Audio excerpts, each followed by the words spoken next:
Okay, quick music disclaimer here. I do not own the rights to this music, which belongs to the rightful owner, who is the intoxicating mind of Dr. Frankenstein. So he made my intro and my outro, and I hope you guys enjoy. Check them out on Spotify and YouTube, and no copyright infringement is intended. Have a good day. Alright, folks, this is a warning, just a quick disclaimer for today's episode. We will be discussing things about pedophilia, child murder, cannibalism, and sexual crimes against children. If this is too much for you to handle, take care, and we will see you in the next episode.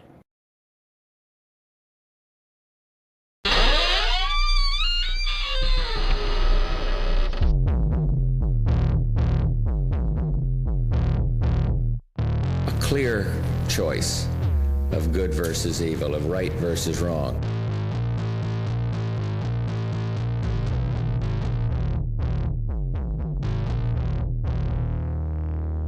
Twisted Tales.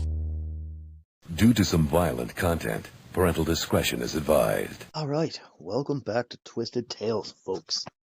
So let me try to figure out where we left off here, and I'll continue on with our boy Albert Fish. So, I believe we left off on him, I believe it was sticking needles in himself or whatever, and some of his young victims and stuff, he would do that over time. Okay, so by this point here, he would start to inflict pain on himself. More so, sticking needles in, like, all of his fucking areas there, like his groin and his stomach and everything like that. And he would even start doing that to his young victims that he would abduct. And obviously he would do that against their will. So he tortured them quite like rampantly and savagely and all that. Now at first, he said he had only stuck these needles in himself and then had pulled them out again. But there was times that he had stuck them in so far that he was unable to get them out, and they just stayed there. He eventually had problems sitting down, properly after all this. Now, he also forced the boys to piss on him, and then as they would do that, he would jerk off. He would then continue to torture and hurt them until he completed orgasm. So he would then either kill them after he gratified himself, or sometimes, he'd just do this in a whole group thing with prostitute boys who were actually into this type of thing. So it'll be this whole, like, sexual fucking romp or what have you. Now, over time, his fondness of little boys became quite overwhelming. The ones between the ages of, like, 4 and 16, all that. They had become the biggest desire for him, as they could easily be manipulated. And also, he eventually said this was easy prey for him, too. Now, he started to travel all over the place during the next 10 years, and by now, he was going well into his mid-50s by this point. So all this being on the move for work here, transient work, this was giving him access to free roam the countryside, working in old houses and cellars and all that shit. Now, he'd go through many a job after the rumors about kids were being molested or sexually assaulted around the towns that he was working in. So he just would pick up and go, and he would never be seen again. And he'd never go back to the same place twice. He'd just grab another job down the fucking line, and he'd go towards that and do the same thing in another town. Now, he was still using his old tricks of bribery and giving the kids candy and taking by force and seduction and what have you. So by this time, he was binding kids by this point, raping them in unimaginable ways, whipping them unmercifully. And this is where he got his jollies off, by like hearing the cries and the screams of the kids that he was beating. The louder the screams, the more turned on that he got. And that's all kinds of fucked up. During his life, he recalled a time very shortly after he arrived in New York, and this kind of stuck with him. Now, he had an old boyfriend of his that had taken him to this museum, and this was back in 1898 or so. So this was the Eden Museum. This is kind of like a cool art museum, like a theater and a wax museum and all that rolled into one. And some of these wax figures actually started to arouse him, and he ended up visiting this place like a lot. He visited with like his old boyfriend or whatnot, or he'd actually return by himself on many an occasion. That's because Fish had loved the displays so much. Like, a lot of them showed the bisection of a penis. So what this is like kind of with a penis here is like totally cut entirely in half. Yeah, and don't look any of this shit up because I did, and it wasn't a fun time at all. Now, many types of genital modification are performed at the behest of the individual, either for personal, sexual, or cultural reasons. Now, he thought about castration a number of times, and he wanted to do this to one of his victims, actually, but he had never gotten around to it quite yet. But over time, this became one of his, like, compulsions. So, a compulsion is like a strong, overwhelming urge to perform a particular action repeatedly, despite not wanting to do so. But in Fuckface's case here, he wanted to do so, which is gross. I'll never recover from the knowledge that I learned on this subject, I'll tell you that much. But anyway, Fish had started carrying a number of sharp objects with him. Like, fucking, you have them in his coat and whatnot, right? Like knives and razors and shit like that. Over time, he created many, like, homemade torture instruments. You know, he'd make, like, whips and stuff with, like, sharp nails and everything. He made a cat o' nine tails here at one point, and then he'd just, like, whip himself with it and stuff.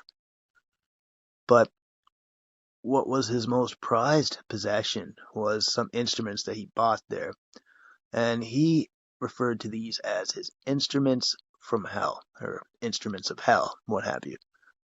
Fish had preferred to put his victims through indescribably painful deaths, as opposed to killing them quickly and whatnot, right? Because this increased his sadistic nature. And like I said, he enjoyed being whipped with his homemade cat o' nine tails here. And now there was one kid here he had picked up in St. Louis. St. Louis. So he was a bit of a mental defective, and that's what they called them back then. This was a 16-year-old with the last name of Kedden. So this kid used to ride the rails in Delaware for most of his life, up until he ran into Fish. So, you know, he would travel the trains with Fish and everything, hopping on them and stuff like that. So one time, Albert would take him back to one of his many rooming houses that he stayed at upon his travels, because the boy was just gross, like totally fucking filthy. So Albert noticed that he was just chock full of lice. So in turn, Albert's like, hey man, I'm gonna fucking take care of you and whatnot, right? But, of course, he did have some deeper, darker things on his mind for that young boy. Albert picked up some women's hair remover, he bathed him, and then stripped him of all the hair on that kid's body. Now, over weeks, and I do mean weeks, they carried on this whole relationship involving every gross thing imaginable. Eating shit, drinking piss, just pure sadistic stuff, right? A lot of weird activity. Probably not known by, like, many people at this time. But Fish, he went full tilt. Now, during these sexual romps with this boy, Albert had this whole, like, thing of bliss, kind of, right? Like, this whole feeling of bliss and whatnot. He actually barely remembers all the strange things that he did to him, like torture-wise and stuff.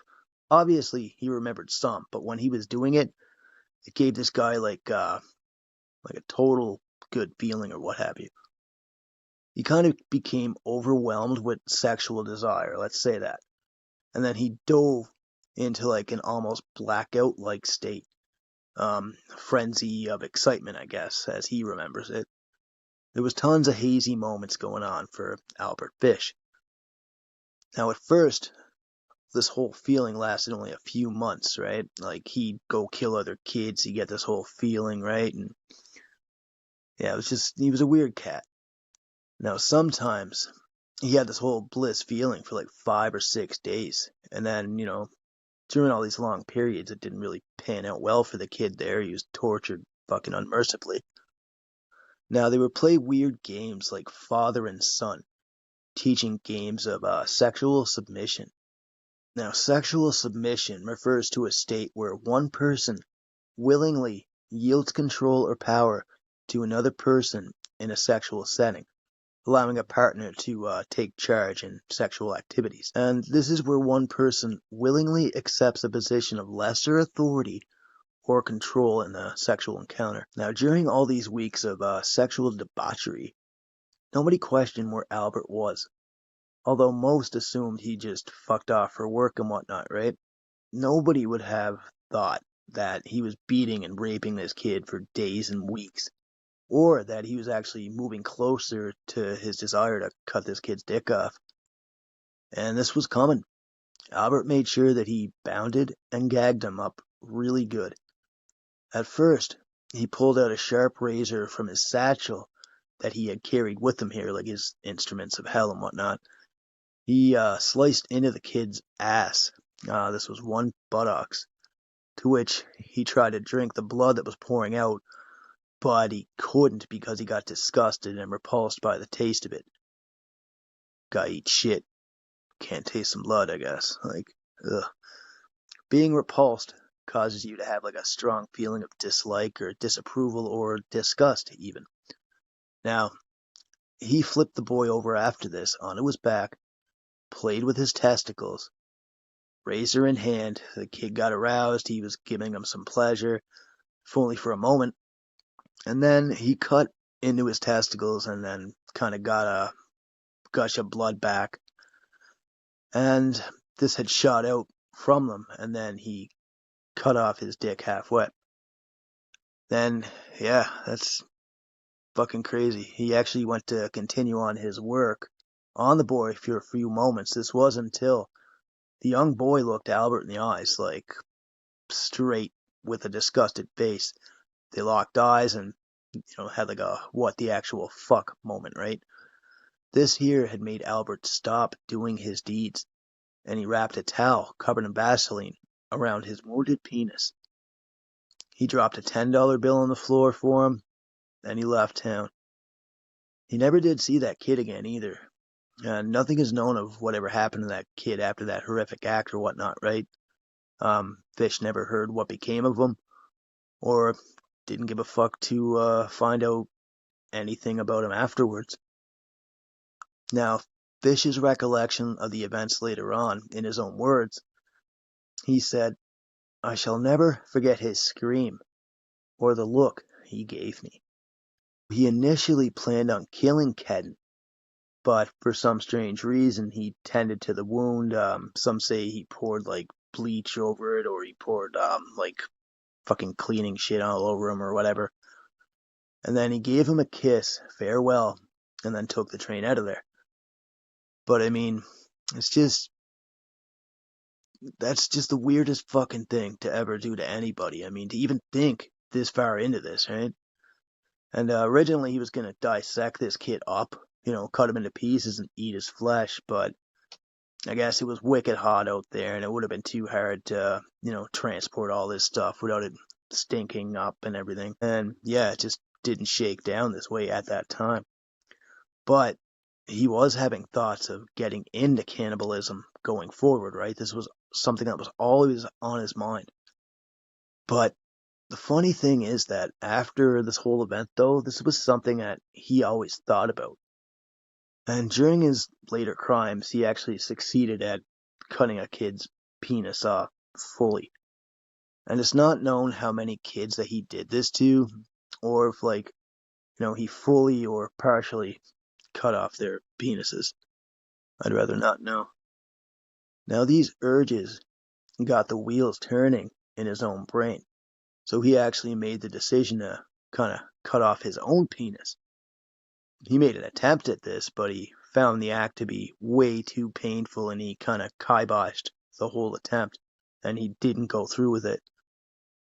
Now, there was no act that he didn't even try on himself, right? Like, he always fucking had to inflict pain on himself. And later on, he enjoyed the act of fellatio, oral sex, this consists of stimulation of a penis by using the mouth. There's also pederasty, or pederasty. This is a sexual relationship between an adult man and a boy. And next up is anal sex, and we all know the backdoor definition on this. Now, on regular occasions, he would buy flowers and roses, and he would stick them in his dick hole and rectum, and make poses in front of the mirror. I mean, you can do whatever you want in your spare time. Now, he would sometimes use a hand mirror and inspect them from all angles. He was totally fascinated by this. He kept a hard-on from this, and then later on, when he was done, he would eat the flowers that he inserted into his body. At later times, he would stick balls of cotton in his ass after being soaked up in, like, say, alcohol or kerosene or whatever flammable shit was available at that time, or around him, access, what have you.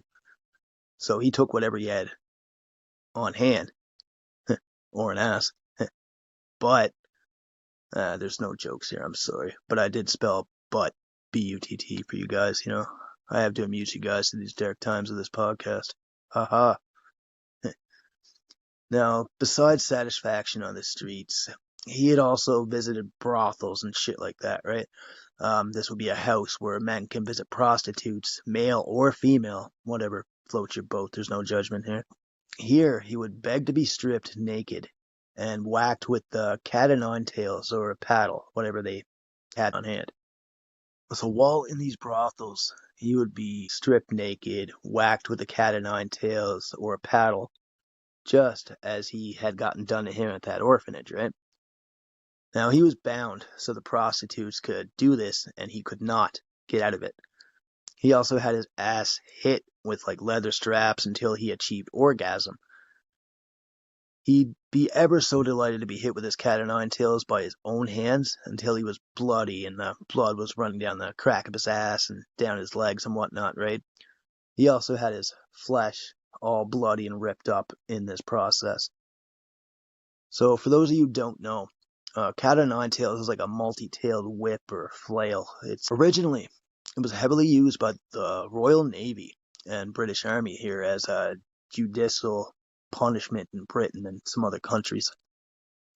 Now, when he talked about these deeds, he simply said, "Pain has always been upmost in my mind." Now, as we can tell, his acts were getting out of control, but he somehow managed to keep this shit secret from his family, right? Now, around 1919, Fish had stabbed an intellectually disabled boy up in Georgetown. Now, he often chose people who were either mentally disabled or African American as his victims. He later explained why he did this because he assumed that these people would not be missed when killed. He often picked out children that had a mental defect as it was easier for him to lure them away. Now, with Fish's children growing a little bit older now, they were kind of moving on with their lives and whatnot. Two of his daughters had married and they moved up to Astoria, Queens. This is a neighborhood up in New York, located in the western portion. Now, Astoria is bounded by the East River. It's adjacent to four other Queens neighborhoods: Long Island City to the southwest, Sunnyside to the southeast, and Woodside and East Elmhurst to the east. And as of these days, it has a population of some 95,000. And by now, he was taking on large painting jobs that were like way too big for him to complete or handle by himself. So he would take his four sons along for the job, and they would all do their portions of the work. And this would have been about 1922 by this time. So they would now stay at like abandoned sites and shit like that, right? It's just free, right? It's cheaper. Places that were so-called haunted by the residents of the towns or wherever the place that they were staying. They resided in a two-story relic of the Civil War while staying up here. Now, this pad was called Wisteria Cottage. This is up near Worthington, Westchester County. Now, the kids, they would run around here and like throw rocks at this place for fun. Even with all the scary stories that adults and everything were talking about it. These kids didn't give a fuck. They just went up and had some fun doing some vandalism. Now, there were stories about like this whole like red-eyed beast who lived up in the woods. This was all made up to scare kids and people that stalk the woods and stuff like that. But also, this beast just stalked the woods, right? And none of these stories had anything on Albert Fish, because he stayed there, like, inside of these walls with his 4 kids, right? He didn't give a fuck about anything. Now, when they weren't working, together they played, like, football and stuff, went on a day off and little things like that. But by nightfall, when they kicked the ball over the house one time, they had the chore going to look for the ball. Now, Albert Jr. ran around to go collect it. And when he did, he saw his father up there by this like old ass apple orchard here. So this was located some distance from the house. So he saw his dad shaking his fist in the air. Shake harder, boy. No, but in reality he was actually screaming, I am Christ, over and over. Now it was here that he just started to descend in a full lunatic, even more so. And he said he was seeing the face of God and him bleeding all over the place here, and by now voices were just taking over his head at this point. He started to shout a bunch of strange religious shit like that. What have you. Little, Bible verses and things. He became overcome by the idea of atonement, I guess, in religious context, reparation or expiation for sin, like kind of like his whole confession and atonement for all of his sins and stuff like that. So he heard God say to torture himself for the sins that he committed, and then by like doing some good deeds to please him and whatnot. So somehow Albert's mind had went straight to human sacrifice. The whole divine command had gave it life, he said, God sacrificing his son on the cross for the sins of man and all that good stuff. So by the year 1924, he was just full tilt on the prowl for young boys and girls. Now, on the day of July 11th, a little girl named Beatrice Keel had caught his eye one day because she was traveling through the woods here. This was near Staten Island. So he told young Beatrice that he would give her some money if she helped him find like some rhubarb because he wanted to make something with that rhubarb. He offered her up 1 whole nickel. Good coin back then. Now, rhubarb, it has a long reddish stem that are eaten, cooked, and sweetened. Now, it's part of the buckwheat family, so it's kind of like a herbaceous perennial plant that has a kind of like a tart or sour flavor to it. She was about to leave with this guy hand in hand, but she kind of became frightened at like the last moment here. She kind of figured something was up, so she ran back to her place. This was that farmhouse not far from where the girl was out playing. The first thing she did was tell this story to her mother, who then walked out with like a butcher knife in hand, right? She's like, fucking mess with my kid, right? So she had kind of ran out to get fish off of their property. But when she got out there, she seen an old man taking off through the woods, just fucking shuffling down the road here, right? Like he got away. And this was definitely a close call for that kid and her family. But later on that night, he came back to their home because he's a fucking creep. He broke into their barn and had made a place to sleep up in the stables. So her father, Hans, had heard the story earlier on from the mother and whatnot, right? So he ended up hearing some noises and went out to check things out in the stable there. He found Albert out there and he chased him right off the family property. And obviously, it was a pretty ballsy move for him to return and try to abduct their kid after just being there hours before.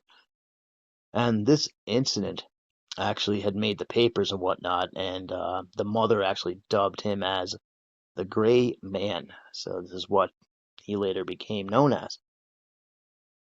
Now, during the night of July 14th, 1924, Fish was around the area here painting a house up in Staten Island. Now, there was an 8-year-old named Francis McDonald. He played on the front porch of his home, and this was in the pastoral Charlton Woods section of Staten Island. Francis was born December 31st, 1916, up in Port Richmond, Richmond County, New York, USA. His mother, Anna, was sitting nearby nursing her infant daughter when she saw an elderly man with gray hair and a gray mustache in the middle of the street. He was just fucking being strange, this shabby looking old man.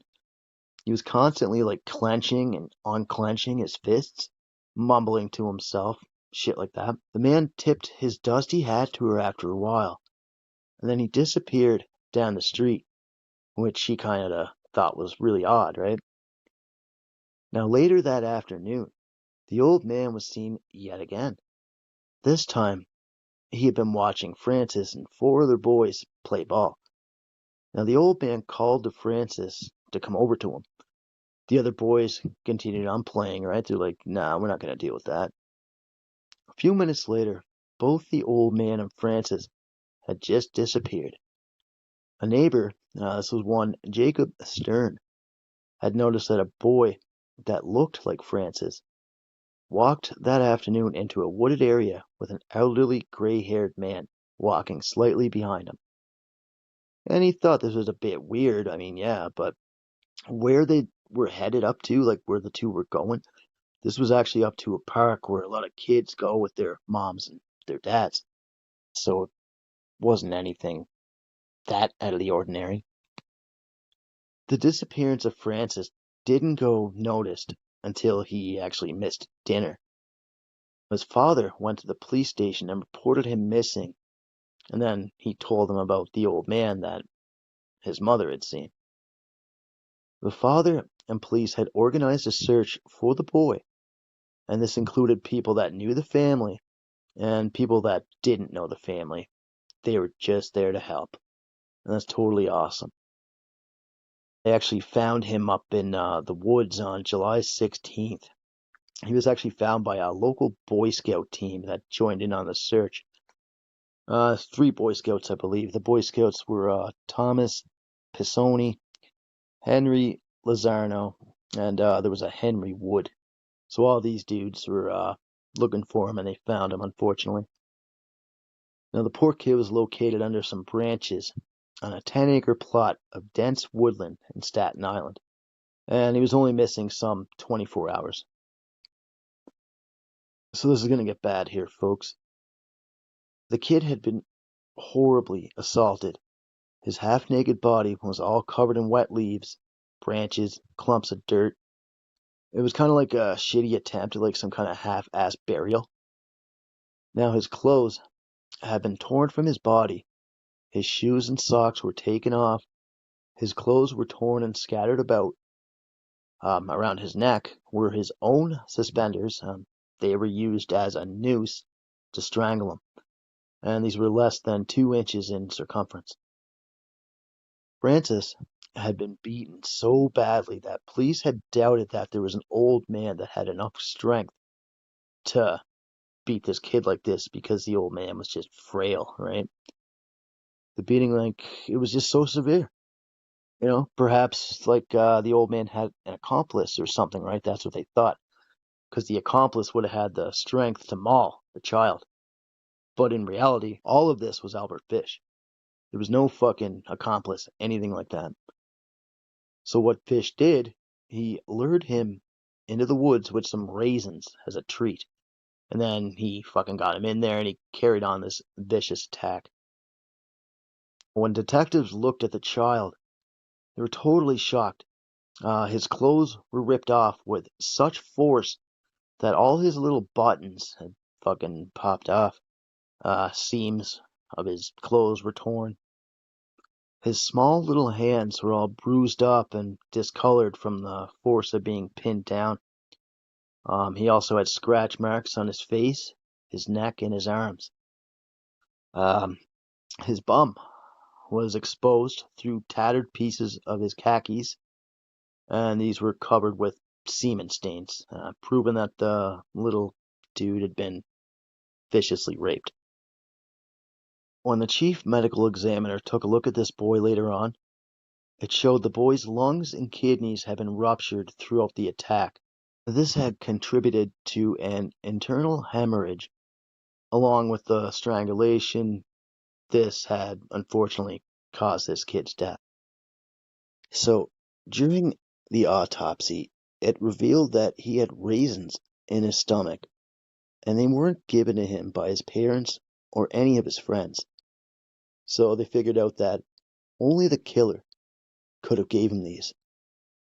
Now, poor little Francis was buried up in Calvary Cemetery, Woodside, Queens County, New York, USA, Section 56, Plot 104, Grave 10. Police did have some suspects and everything, but they turned up nothing. Police heard about the description of the old man, and a lot of people came into the station to give them a couple more stories. The hunt for Francis's killer continued on for weeks, and then eventually it turned into months. Now, it was Anna McDonald, that was the kid's mother. She was from 355 Decker Avenue. So it was Anna McDonald who kept meeting up with reporters, keeping the shit fresh, right?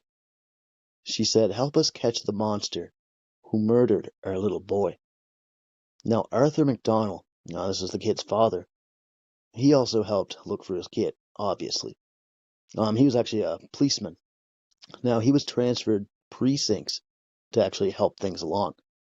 Arthur was born in the United States, and his wife, Anna, had previously lived in Ireland. And the father told everyone, "If I catch the killer, I'll not harm a hair on his head." He wanted things to go by the law, like by the book and shit, right? But in reality, I think deep down, he definitely wanted to fuck Albert up, if given the chance. Captain Ernest Van Wagner, this is a chief of the New York Police Department Detective Bureau on Staten Island. He made a report to the New York Times. He said, "It is one of the most difficult cases in my experience of police work." Now, during the investigation, there were two people that got interviewed on the death of Francis McDonald. These two men were two employees of the Seaview Hospital. It was a 42-year-old named Clyde Patterson. He was an orderly at the hospital. And there was another younger man, an 18-year-old named Jacob Gottlieb. This guy was a kitchen helper. Now, Gottlieb and two other orderlies here at the hospital, they were questioned for about 3 hours, right? So there's a couple more people that got involved in the interviews and shit. So they were questioned in the office of the District Attorney Albert C. Fash of Richmond County. And as a result of their stories, Gottlieb had been detained, and detectives were sent to the hospital to get Patterson, and Patterson was taken down to police headquarters sometime shortly after midnight. He was confronted with Jacob Stern. This guy was a neighbor of the McDonald's. Stern was the last person to see Francis going down the road there. Now, Stern had failed to identify Patterson as the man he saw, taking Francis into the woods and stuff. According to Stern, the man he saw on the edge of the woods was at least 60 years old.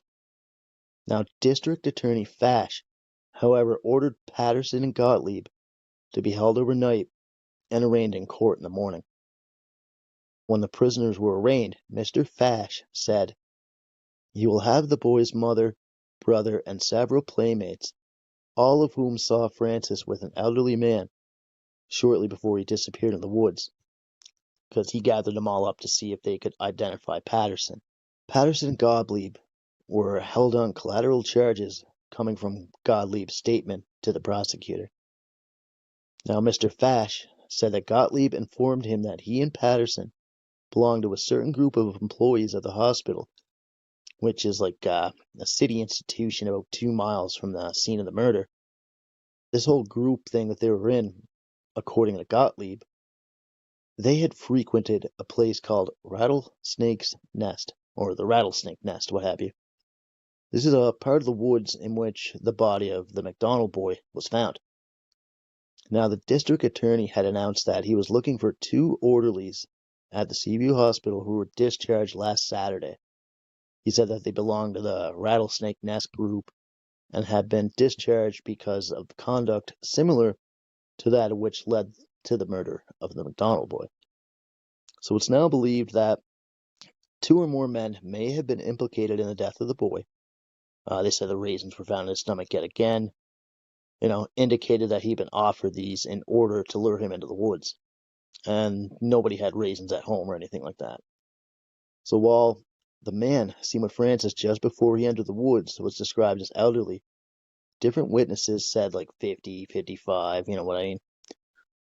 But the whole thing shook down here, like District Attorney Fash said that he was convinced that the man who actually committed the crime was a younger man.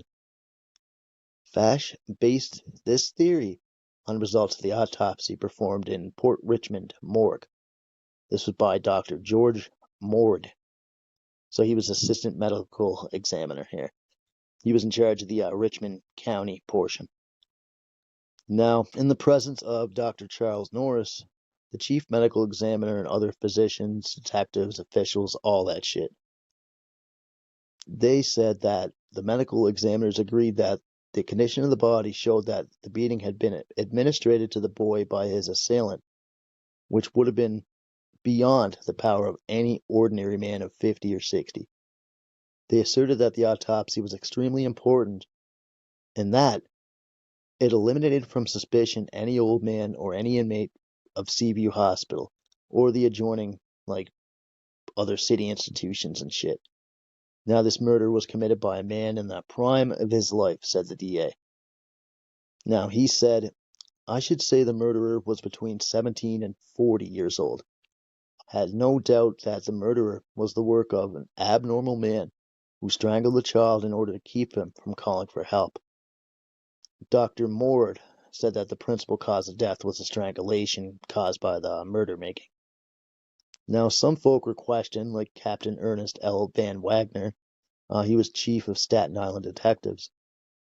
Then they disregarded the 2 orderlies and whatnot from the Seaview Hospital here, because they thought the criminal was much younger. It couldn't have been a 50-year-old man or 60-year-old man and everything, right? So then they focused on this dude here. This man was Jacob Herman. He was a farmhand, 55 years old, of Roselle Park.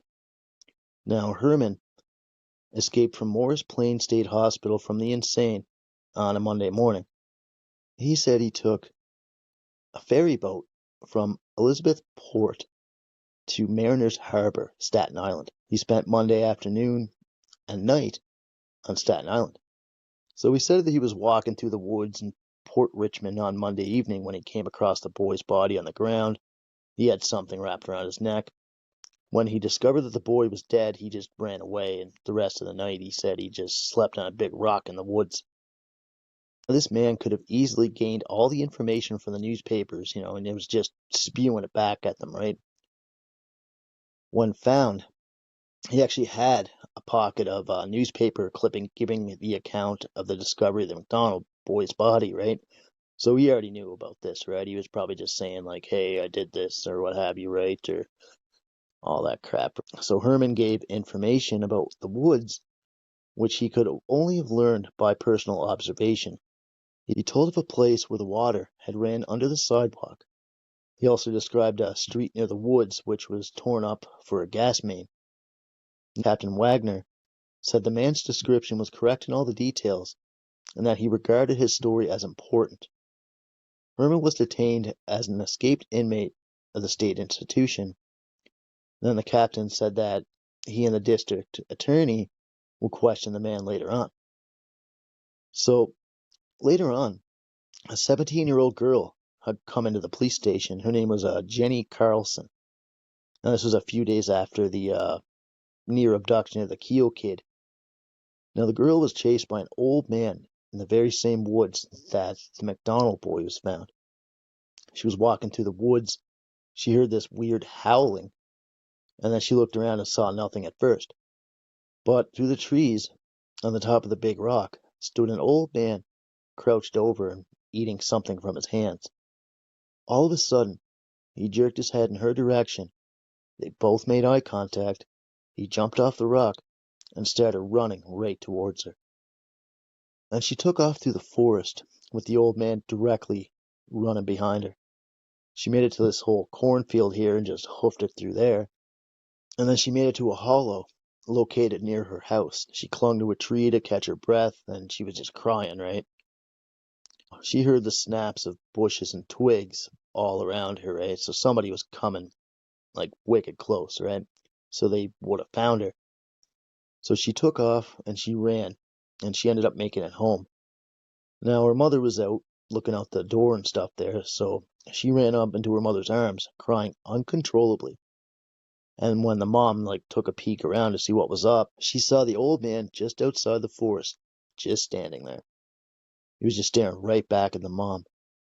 So she took her daughter upstairs. And by that time, when she got her settled and everything upstairs into her bedroom, she came back down. The old dude was gone. He up and vanished like a fart in the wind. Now, the girl described the man as about 55 years old, unkempt, gray hair, and a thick growth of beard. He was about 5'6" and wearing blue trousers and a soiled white shirt and no coat.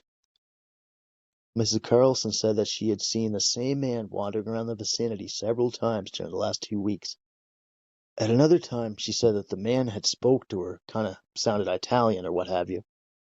She was afraid of the man, not wishing to offend him or anything. She just replied with, "I do not know," and then walked away, and the man did not follow her. So police went up there after all this here. Near the rock on which the man was sitting, there was like a little clearing in the woods with a tent made of canvas. Detectives went up to the spot but found nothing except a little cleared space under a tree with branches that kind of drooped almost to the ground. Kind of made up like a natural tent, I guess, here. And it was near a small brook. It looked like the man might have been camping out in the woods for some time before the murder. The police found two sisters there, Elsie and Ella Keto, 11 and 9 years old, respectively. Now, they lived near the McDonald home, and they said that an elderly man had frightened them on a Monday, and then he scared them on previous occasions over the past few weeks. And lastly, there was a comment from Francis's father about the whole kid's abduction here, right? So the police were getting leads and everything about some old man, but that old man sitting on the rock was just that escaped fucking convict dude who just ended up chilling in the woods, scared the shit out of that young girl. And he was not the murderer. Now, Patrolman Albert McDonald, the boy's father, he smoked a pipe and tried to conceal his grief there when they were talking to him about everything, right? Now, the wife had told him about his actions there when he was going to the woods and stuff. And all the father said was, if his dog, Pal, had only been with him, Francis would never have been killed. Pal would have chewed the leg off that man before he would have got in touch with that boy. And Francis was one of 4 children. And the rattlesnake pit that we mentioned here was a place in the woods that scoundrels and criminals would go to do their deeds, whether it be drugs, booze, rape, or beatings and whatnot. This was also around the same area that Fish was in. So obviously there's no doubt in my mind that he used this general area to kill young Francis, and then he knew other hoodlums and shit hung around here so he wouldn't get pinned for it. But by now, any person who would look down on his luck was thought to be a suspect in that kid's murder, Francis's. Nobody was brought to justice on the matter, so people were still on edge. Now, they had seen a guy, that was kind of homeless or whatever, and you'd be like, you're a fucking murderer and whatnot, right? But there was this one dude named John Oskowski, he became subject to being the suspect when he was pointed out by some kid, right? He was down on his luck and shit. I found a couple news articles on it. So there were tales going around about an old hermit that was hurting some kids around the area they call Grant City. This is kind of edged by Graham Beach. Now, the town was established in 1864. It's actually named after General Ulysses S. Grant. A post office had been in operation in Grant City back in 1864 here. It was laid out in 1864, the whole place, the whole town, and it's now situated in a rural area and likely faced challenges during the economic hardship of the 1930s. And Grant City has been around for quite some time. Now, there's a bunch of stories by boys of their encounters with a hermit here, and all the people around the town here, townsfolk and all that, they kind of kept watch out for this man, right? Now, at 5:15 one afternoon, William Belloc, a 14-year-old of 353 Jefferson Avenue, saw a man named John Oskowski. So he was on the street, and Belloc, he had told Pace that he had seen the man who several nights ago had tried to abduct his neighbor and his buddy, George Johnson, because he wanted them to enter his hut. Now, Salvatore Pace grabbed his pistol and went with the boy to the hut that John was staying in. They both thought this dude was like the murderer of young Francis. So they hurried after the man. They shouted to him like, stop or halt or what have you, and they kind of overtook him. Buddy said, the police want you. You walk along ahead of me, and we'll take you to the police booth. This John dude was like, what the fuck? I didn't do anything, man. So Oskowski seemed obedient for about a block. He marched ahead of his captor. And then he just snatched out a pistol that he had on him, opened fire, and he fucked off through the woods. Now, Salvatore, he was a bit on the heavy side here. He was kind of slow. He returned fire, but both men were shitty marksmen. Nobody was shot. So soon, Oskowski had kind of outdistanced himself from the pursuer. He disappeared into a patch of woods between the Southfield Boulevard and the tracks of Staten Island Rapid Transit Railroad. Hearing the shots, a few of the townsfolk hit up the chase here with Salvador and the kid. And there was a dude named George Curry that joined up here, so Curry in a hurry, I guess. Now, just as Pace darted in the woods, Curry fired, but without effect.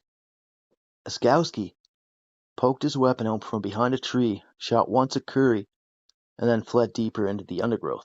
So Pace sped to a telephone here, and he notified a policeman. This was Captain John Conroy of the New Dorp Station.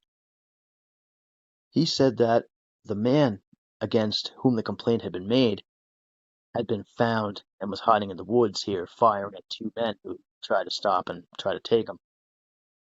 There was also a patrolman named Newman who galloped to the woods here on his horse, because that's how they rolled back then, was with horses. So he was followed by 8 other policemen and then 4 detectives on foot. Newman rode in amongst the trees. He seen John, and then he kind of shifted his position, rose suddenly behind a bush, and let go at the policeman, and then he took off. The shot missed him. Now Newman leaped off his horse and just ran after the fugitive, firing whenever he caught sight of him. And by now the whole thing was just a shit show. 50 citizens had joined in on the chase, so now this guy was fucked. Definitely scared to death and being chased by cops and a bunch of pissed off townfolk who only knew half of what was going on. Many of them were armed, and among them several indignant fathers of boys who had been molested had joined in the hunt, so they were pissed. There were men that plunged in the woods every few feet, weapons in hand, and obviously ready to fire at the first glimpse of this dude. They seen John hiding behind a tree, and they all crept near in this whole semicircle, right? And then they laid down a barrage of fucking fire. So John was still holding his pistol, and then he staggered into the open, clutching his back with his left hand. Now a bullet had struck him there, and then soon a second one. And then with that, he kind of dropped to his knees. He tried to get up, but he saw the ring of people closing in on him and stuff, right? So he pressed his pistol to his temple, then he fired. One shot went off. He was still conscious after that shot, though. Again, he took aim and he fired again, with the muzzle pressed behind his right ear this time. And then he collapsed, just as the policemen were catching up with him. Upon getting to him, detectives tried to question him, but Oskowski and Philadelphia were the only words that they got for him before he collapsed. He was then carried to the road, put into an ambulance, and taken to the hospital under police guard. Once the surgeons and all the hospital people were there, they told the police that he probably would not recover. But, he might become conscious and whatnot, you never know. The police were busy trying to fit Oskowski into the known circumstances of the McDonald crime, and they wanted to learn whether he offered any violence up to the boy or anything. So detectives waited all night at bedside of a man who lay in the Staten Island hospital with about 4 bullet wounds, so he was shot 4 times altogether. They believed that if he regained consciousness, they might be able to fasten up on him to the murder of Francis McDonald. So the wounded man was shot twice by police who, with the aid of 50 citizens, cornered him in the woods in Grant City, 10 miles from the spot where McDonald was slain. The other bullets actually came from the man's own weapon when he turned it upon himself when he saw that escape was hopeless.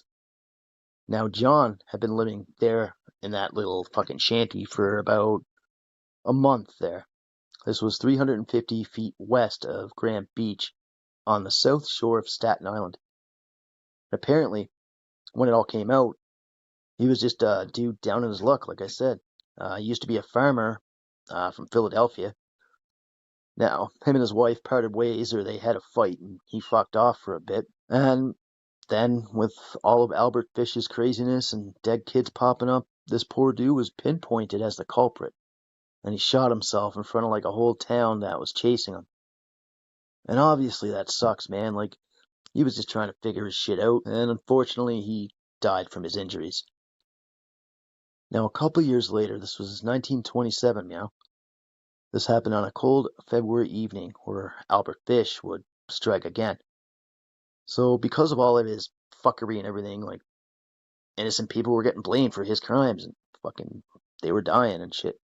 It sucked, or being interviewed or taken to jail and shoot themselves. Now, this whole next thing would involve a 4-year-old named Billy Gaffney. And this was up in Brooklyn. Now, Brooklyn is one of New York's really most popular neighborhoods. It's located on the western end of Long Island, separated from Manhattan by the East River, and it's the second largest borough in New York City after Queens. It has a few awesome landmarks there, like Coney Island, the Brooklyn Museum, the Brooklyn Botanic Gardens, and Prospect Park. It now has over 2.7 million residents, so pretty banging place. And obviously we can't forget the Brooklyn Bridge, people, which is definitely an icon symbol of New York, built in 1883, was the longest suspension bridge in the whole world at the time. So I'll give you some facts. So on that night, Billy was playing in the hallway of his Brooklyn tenement. So a tenement, for those that don't know, I didn't know, this is a type of multi-family dwelling. It's usually a multi-story building that was designed to house multiple families in a relatively small, often cramped apartments. So these buildings were often built to accommodate a large, rapidly growing population in urban areas and were frequently located in poorer neighborhoods. So the building typically had shared entryways, staircases, all that. There was a lot of overcrowding and unsanitary conditions there.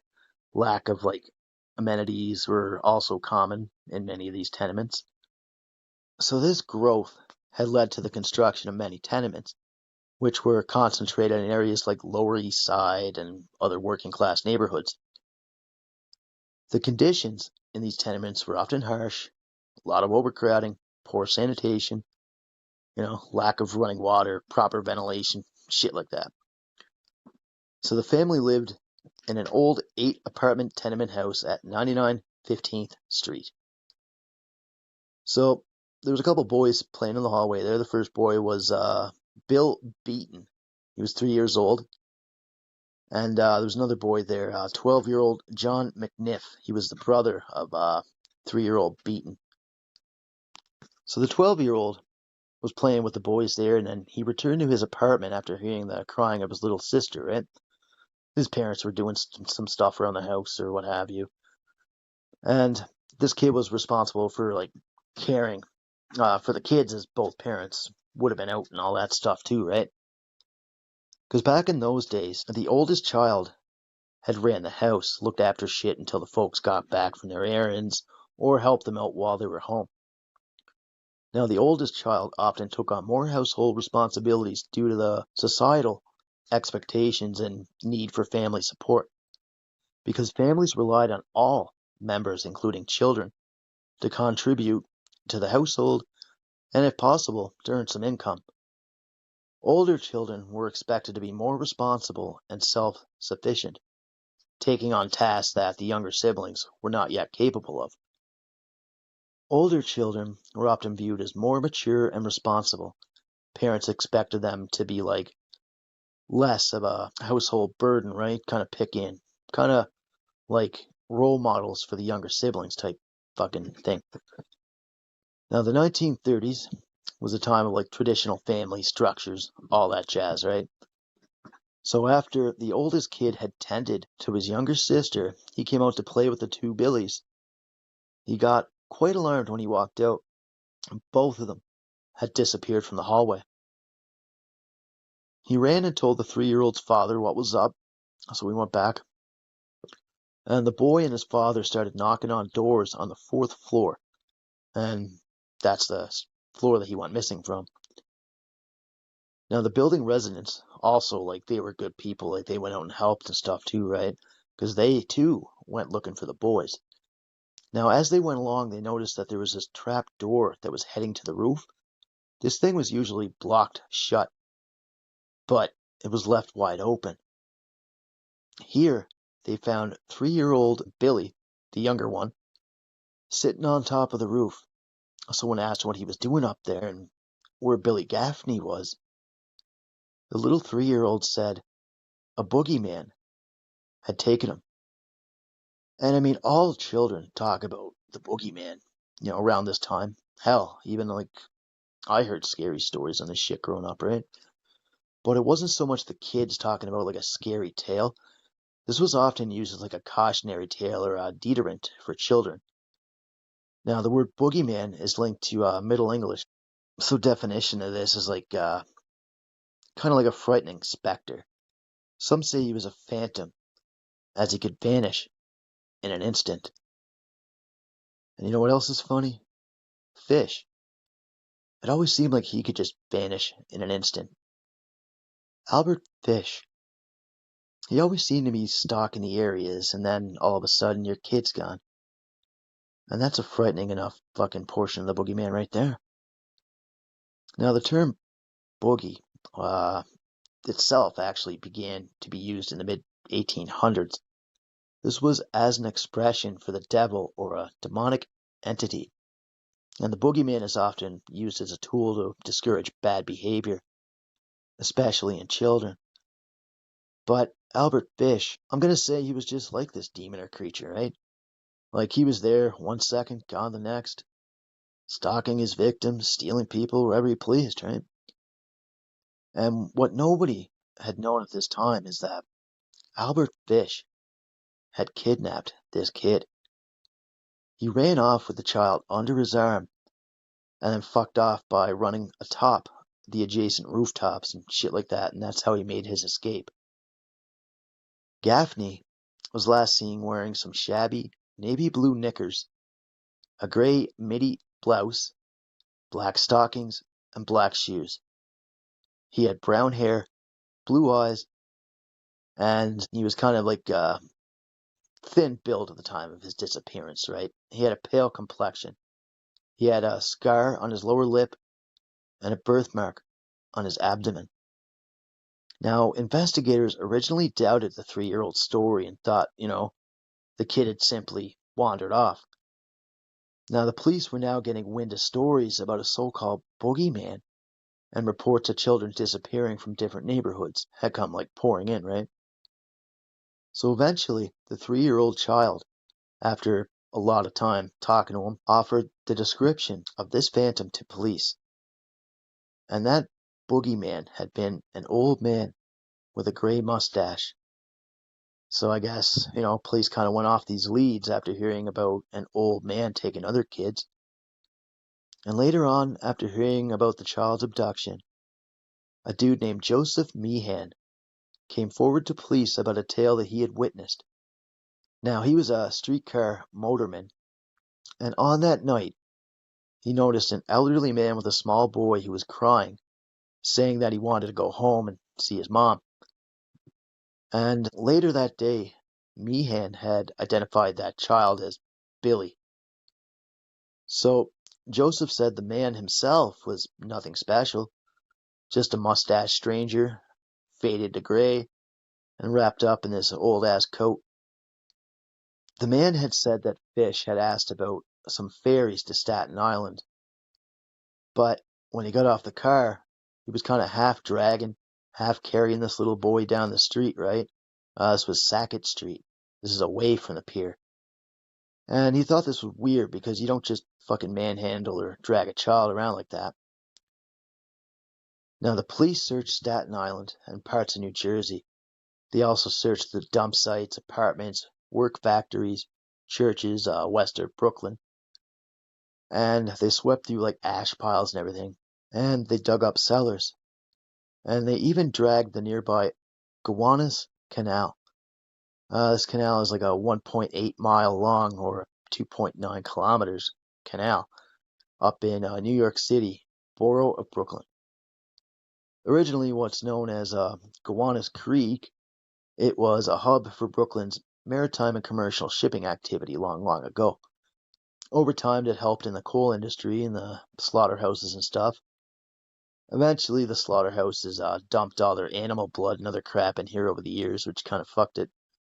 And it's a little known fact here that some believe that the mafia actually dumped bodies in here too. So there's some facts. Now, there's lots of search parties that were situated involving family, friends, and people from the neighborhood, right? They searched and searched, and they came up empty. Weeks after the disappearance, the body of a small boy turned up in a dump site. This is Palmer, Massachusetts. I said that correctly. Apparently, he had been stuffed in a wine cask. Now, hoping to find his son's body, Edmund Gaffney went to the morgue. He was kind of actually disappointed that the body belonged to another child, not his son, but he still felt grief all the same. Still, though, I mean, that's fucking horrible when you're searching for your son, you're finding a completely different kid altogether. And little Gaffney has never been seen or heard from again. The Billy Gaffney case was widely known at the time, and for some time it did remain a mystery to all. And as we wind down here, folks, the 3-year-old's description of the boogeyman actually matched Fish's. But at that time, nobody knew who he was. Before we get into the whole big abduction here and murder that would be Fish's downfall, just want to thank you guys for sticking with me here. And I'll give you the next abduction in this next episode. And yeah, no, it's just crazy that Fish would just fuck around more with like a couple other boys here that he had in his clutch here. And by the next episode, we'll be going into 1928. So thank you for tuning in to Twisted Tales, guys. Have a wonderful day.